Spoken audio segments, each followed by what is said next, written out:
Миналата седмица топ новина от световен мащаб беше приемането в Великобритания на закон, който ще разреши зачеването на бебета с ДНК от 3 родители. Ако законът бъде окончателно гласуван, Великобритания ще стане първата държава, в която легално ще се извършва тази процедура, която се нарича митохондриално донорство. Привържениците на промяната казват, че по този начин ще се избегне предаването на редица генетични заболявания. Според противниците обаче, това ще е крачка към създаването на така наречените дизайнерски бебета. Преди да потърсим мнението по темата на един генетик, ембриолог и един свещеник, нека да видим откъде води началото си идеята за създаването на по-съвършени човеци.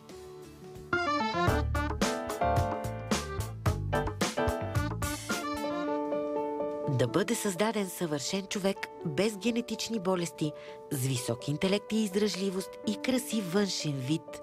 На това работят учените от цял свят вече повече от 500 години. Древногръцкият философ Платон искал да има контрол при раждаемостта. Той предлагал да се минава на комисия като разрешение за зачеване, да получават само индивиди изкарали висока оценка. Манията за висши деца обаче придобила особено популярност през 40-те години на миналия век. Тогава на територията на Третия райх заработила специална програма, наречена Лебенсборн.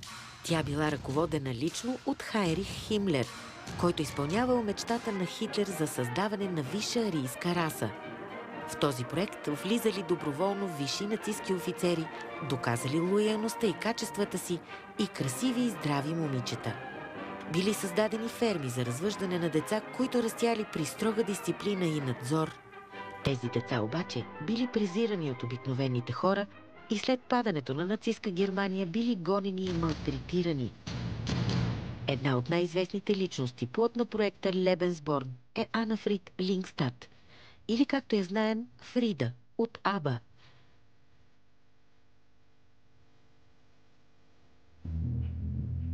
Днес, в 21 век, проектите за генно модифицирани деца не съдържат в името си нито висша, нито раса. Те носят модерното име дизайнерски бебета. При тях родителите ще могат да избират какъв цвят очи и коса да има бебето, колко високо да порасне и най-важното – ще може да се премахне заплахата от генетични аномалии и така детето да не наследи болестите на родителите си. Още повече, то ще може да има повече от 2 родители, като от всички тях се вземе най-доброто. Гласовете за и против са безброй. Основното в тях е: ако започнем да произвеждаме дизайнерски бебета, какво ще стане с нашите несъвършени, но заченати с любов деца? Няма ли като по филмите да бъдат изтикани въгъла заради висшите си събратя? И дали заедно с изкуствените бебета няма да изчезне романтичната старовремска любов? От другата страна на везните обаче тежи аргумента: а ако можем да раждаме деца без болести и недъзи?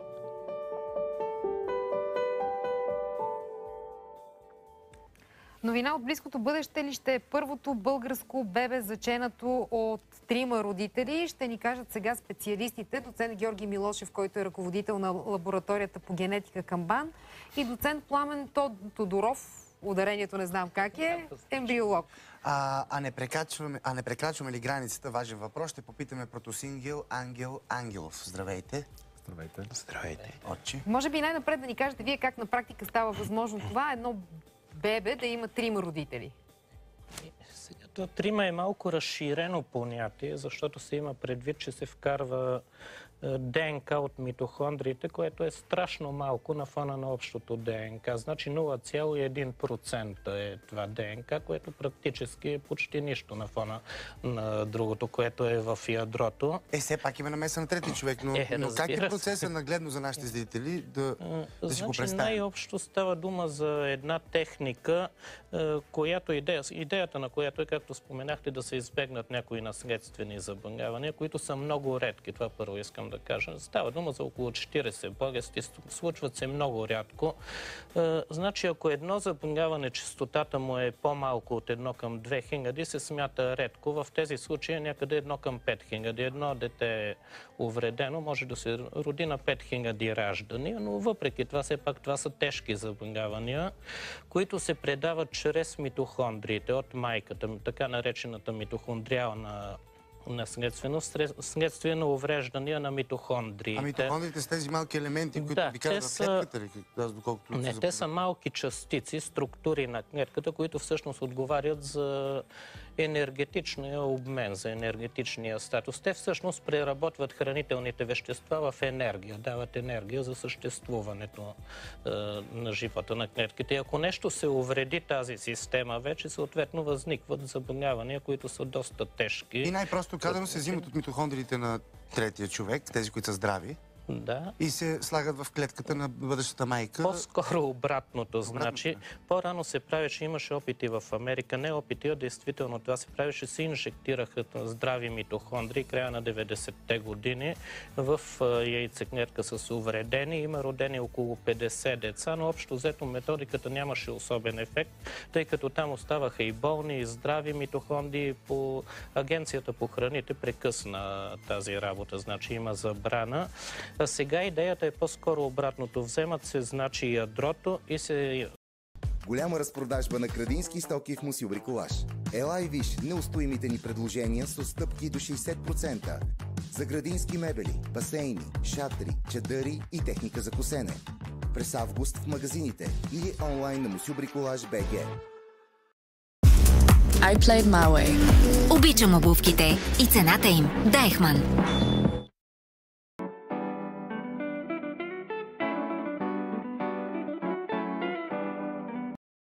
В живота, както и в природата, промяната е неизбежна. И ти като водата имаш силата да се променяш, да откриваш На жената с болни митохондрии се взема ядрото от яйцеклетката, генетичния материал, и се трансплантира в яйцеклетка, в която са здрави митохондриите. Примерно, ако направим една аналогия с компютъра, да кажем, идеята е все едно хард диска, сменяме батерията, но хард диска си остава, в който е записана програмата. Но в нашия случай е малко обратното. Ние всъщност вземаме хард диска от компютъра с изтощена батерия и го вграждаме в един нов компютър с здрава батерия, с всичко, и той вече си работи, но програмата, която си я има, си е същата. Тя оригинална. Си най-така грубо казано. Доцент Милошев, колко сериозни ще са последствията от тази на пръв поглед малка намеса да вкараш под 1% от гените на трети човек в едно бебе на други двама? Ами, първо една кратка забележка за количеството хора, които биха се възползвали от една такава техника. 1 на 5000 означава около 15 деца в България всяка година. За сметките, грубите сметки показват, че имаме около 2000 в България деца засегнати от такова заболяване. Следователно не е малко. Второто нещо, въпросът, който ми задавате, е аналогията на доцент Тодоров, който е мой колега и приятел, че сменяме хард диска и го слагаме в друг компютър с здрава батерия. До някъде е вярно, но батерията носи информация малко. И отговор на вашия въпрос. Самите митохондрии са органели и те имат своя собствена ДНК. Голяма част от ДНК на митохондриите отговаря наистина за процесите за енергия и за изграждане на самата структура на митохондрията. Няколко гена в ядрото също контролират тези митохондрии. Тоест, има непрекъснат обмен на информация между митохондрите и ядрото, следователно. Ако ние вземем едно ядро и го поставим в яйцеклетка, както се прави с здрави митохондрии, и след това цялата тази яйцеклетка се имплантира, неминуемо ще има взаимодействие и между ДНК на митохондрите и ядрото. И някакви варианти ще се получат. Но не забравяйте, че от повече от 20 години се прави инвитро, което до някъде наподобява този процес. Технически това е възможно, в природата е възможно, правено на животни, правено дори на маймуни, някакъв особен ефект, освен оздравяване на яйцеклетката, до сега не се е получил. Има ли рискове и какви биха могли да са те? Минимални са вероятно, много малки. Науката още не може да каже, без да има статистическа достоверност при хора, да се каже какво точно ще бъде. Но хипотетично мога да ви кажа, че това се изплаща многократно в сравнение с това да се роди дете с малформации. Също те не са малформации. Проблема с митохондриалните заболявания, които също са генетични, е, че са много тежки мускулни дистрофии, много тежки поражения на сърцето. Слепота може да бъде. Слепота и това нещо идва от невъзможността на очните мускули да се движат. Така че пред това да се роди едно болно дете, което обществото трябва да се грижи за него, а още по-тежко е за родителите, е по-добре наистина, когато има такъв случай за майка с повредени митохондрии, да се приложи една техника, която да позволи здраво дете. Ама защото хората веднага се задават въпроси. А това с дизайнерските бебета е далече от истината в момента. Никой не го позволява. Тази работа не е крачка в тази посока и може би е крайно време да чуем и гледната точка на отец Ангелов по тази тема. Вижте, това е нещо много, много ново. Църквата все още не може да се произнесе. Ние нищичко не знаем за това. Даже и аз с нощи, влизайки в интернет пространството, там няма кой знае колко много написано. Има написано малко за тази Алена, която е едно от момичетата. Интересното е това, че сега ми стана ясно, че тая програма е спрядан. Тоест... Това е нещо, което в момента парламента на Великобритания... Не говоря за това, което става в Щатите. 90 години около 13-14 деца и след това го спират. Значи има някакъв проблем. Англиканската и католическата църква са се и произнесли против това нещо и то съвсем естествено, защото в повечето случаи ембриозите искат да се презастраховат и вие оплождате няколко яйцеклетки, където една част остават като замразени. Нали е така? Така е, да. Тоест, това, в което ние вярваме, че човек е тогава, когато още в самото начало, когато той от тук нататък може да бъде изграден като плод, т.е. оплодената яйцеклетка. Така че за нас това е убийство. Така погледнато, когато дадени яйцеклетки са оставени, те казват, остават замразени, след това най-вероятно изхвърляте този материал, т.е. убиват се тези яйцеклетки. Църквата никога няма да се съгласи с това. Да, безспорно, ние никога не сме против човешкия прогрес. Никога не сме против науката. Най-малкото един от създателите на генетиката е бил монах Мендел, онзи, който прави първите крачки на генетиката. Така че тогава, когато има тези гаранции относно веровите разбирания на хората спрямо човешкия живот и тези гаранции са дадени от учените, никога църквата няма да застане против човешката трагедия. Онова, което ни плаши обаче... В случая науката предлага вариант да се раждат едни деца, които биха се родили болни, да се родят здрави. С убийството на други яйцеклетки. Тоест сте против. Защото то науката, нали, някакси трябва пътя към тази това цел. Мисля, че това е някакъв дълъг процес, който те първа с генетиците, ембриозите, трябва да го решат. Но, защото сега и инвитрото по този начин го правите. Винаги се застраховате, оставате някакви яйцеклетки. Да, по тази логика за инвитрото, което вече отдавна навлязло, там практиката, предполагаме, същия материал остава замразен, т.е. и там имат така наречените убийства. Дадоха, защото имаше доста протести относно вярващи хора спрямо тези замразени яйцеклетки. Те дадоха тогава някакво уверение, че с течение на времето това напълно ще бъде избягвано. Тук големия въпрос Проблемът е това, доколко се намесват в генетичната същност на тази яйцеклетка и разбира се... На бъдещия човек, защото онова, което е по-страшното, не дай Боже това да стане един ден, ние да си произвеждаме такова дете, каквото ние го виждаме в нашите мечти. Да си го измислим и да си го поръчаме. Не е ли в крайна сметка крачка в тази посока, доцент Милошев, ето този метод, който сега чака своето одобрение в Великобритания? Да, може и така да се погледне, но вижте, науката много странно се създава едно впечатление, че учените са някакви такива хора с разрошени коси, които се въртат около коби, които димят. Вие двамата не сте с разрошени. Това не е истина. На нас не падаха косите от усилия. И това просто не е истина. Учените са хора, които се замислят за тези неща. Те се опитват да решат проблеми на човечеството. А това как обществото ще ги поеме и как ще ги развие, това е работа на юристи, на социални науки, които да се справят с проблема. Ако някой се е захванал да прави такова нещо, те са хората в Нюкасъл в Англия, да правят такова трансфериране на митохондриален геном, те го правят, за да се преборят с някои много тежки генетични заболявания, а не за да направят дизайнерски бебе. Разбира се, технологията е така, но ние имаме. Знаете, ако решим да го правим, ние можем. А бизнеса... И индустрията се възползва често от вашите открития, за да превръща други. Ето, генно модифицирането при храните, ГМО-то, знаете какво довежда. Примерно, сега вие сте го измислили това за добро, най-вероятно, но казвам, че сега това е някакъв далечен, примерно, хората може би това се притесняват. Аз лично това се притеснявам. Дори ако го погледнем така, макар че моето мнение за ГМО не е точно такова, дори ако го погледнем така, учените са го направили, за да могат да отглеждат пшеница при тежки зимни условия или за да може да се преборят с някои патогенни за пшеницата организми, без да се използват пестициди. Това е целта на ГМО. Оттам нататък това, че такава пшеница увреждала човешкото здраве, това са абсолютни безмислици и аз съм дигнал ръце вече да убеждавам хората за такова нещо. Има страшно много проблеми там. Но в крайна сметка, наистина бизнеса го е поел. Значи какво става? Науката се занимава нещо, а бизнеса го поема и го прави каквото пожелае. Чия е вината? На учените или на обществото? Науката на какво разстояние от това да може наистина да произведе едно бебе по поръчка? Да, колко близо или далече сте от това? В случая, ако говорим гените, които отговарят за височина, цвят на очите, коса и това, те не са в митохондриите. Ние говорим за...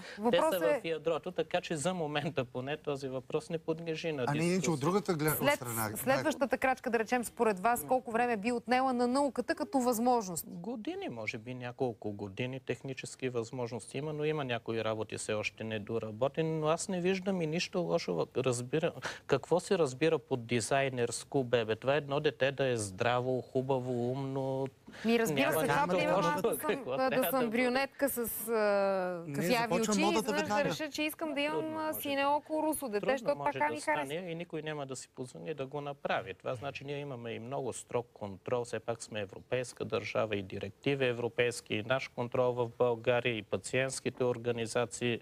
Винаги с тях контактуваме. Подписват се един куп там информирани съгласия, какво може. Да, то ясно, че не е като в магазина да влезеш и да кажеш добър ден, може. Но все пак цени има ли някакви са в момента за митохондриалната, за трансфера на митохондриалния ген? Първо, това не е прието. Както знаете, в Англия само долната камера го одобри, трябва да го одобри камерата на лордовете, което вероятно ще стане и най-рано могат да започнат да го правят през октомври, което означава, че и става дума, доколкото знам в момента, само 14 кандидата биха били одобрени за такова нещо, 14 двойки, което означава, че дори да стане, то ще бъде под страшно сериозен контрол. Макар че няма нищо страшно, митохондрите носят гени само за енергетиката на клетката. Затова тези хора имат много големи проблеми с мускулите и с мускулните движения, защото са им увредени именно гените за енергията. И ако няма такива хора, ще бъде много по-добре, ако може да се преборим с такова нещо. Така че това са единици. Едно финално изречение от вас. Знаете ли, доста ми е трудно. Винаги има голяма тайна. Колкото и науката да се стреми, някакси тайната остава. Тайната на Създателя. И тогава, когато дръзко се намесваме в това нещо. Аз в историята на човечеството, близките тук 30 години, се наслушах на такива убедителни доказателства, че дадено нещо не вреди. И трябва да минат 10 години, за да излезе някой друг учен и да каже, че даденото нещо е канцерогенно или по всякакъв начин друг уврежда нашия организъм. Така че ние все още не сме сигурни в познанията си. Знам, че възхода винаги е на опита и грешката, но дали си заслужава да навлизаме толкова дълбоко в оная искреност, която е дадена от Създателя ни? Това е огромен въпрос. Ще последим наистина как ще бъде финално решен въпроса в Великобритания, която за сега се очертава да стане първата държава, която в крайна сметка разрешава подобен тип процедури. За мен определено си заслужава, защото като видите щастието в очите на тия хора, които не са имали деца и имат положителен тест, това просто осмисля нашата работа и според мен си заслужава. И нещастието в очите на хората, които имат болни деца, които те не доживяват дълго от такива заболявания. Благодаря ви, че бяхте наши гости.